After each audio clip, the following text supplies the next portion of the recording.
আমি জানি এই সবজির রেসিপিটা তোমরা যদি এখন দেখো তাহলে তোমরা সবাই পালাই করবে, কিন্তু আমি তোমাদের সবাইকে পালাতে না বলে বলবো একটু রেসিপিটা বসে দেখে যাও। আরে কারণ এখন না রেসিপিটা করো, দেখে গেলে পরে তো কখনো ট্রাই করতেই পারো, তাই না?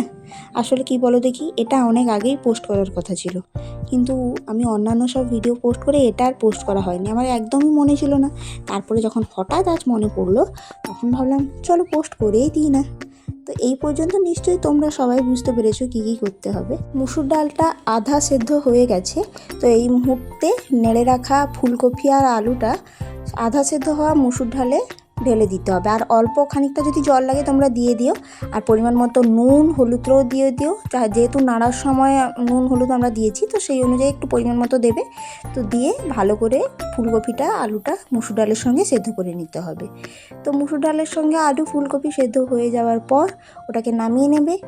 আর তোমরা একটু খেয়াল রাখো, অতিরিক্ত সিদ্ধ করবে না, ফুলকপি বেশি সিদ্ধ হয়ে গেলে আবার খুব একটা ভালো লাগে না খেতে। তো তারপরে কড়াইতে অল্প একটু তেল দেবে। আমি একটু অল্প তেলেই রান্না করা পছন্দ করি, এখনকার দিনে প্রচুর পরিমাণে রোগপত্র বেরিয়েছে, তো অল্প তেলেই রান্না করা আমি খুব একটা পছন্দ করি। তো অল্প একটু তেল দিয়ে তাতে একটা শুকনো লঙ্কা কেটে, তাতে পাঁচফোড়ন, অল্প একটু রসুন কুচি, তেজপাতা একটা, আর পেঁয়াজ কুচি দিয়ে হালকা একটু নেড়ে নেবো। পেঁয়াজটাকে বেশি ভাজা ভাজা করবো না।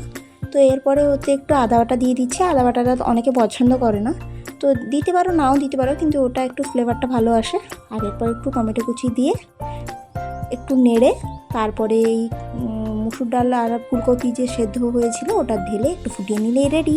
তো কেমন লাগলো অবশ্যই কমেন্টে জানিও।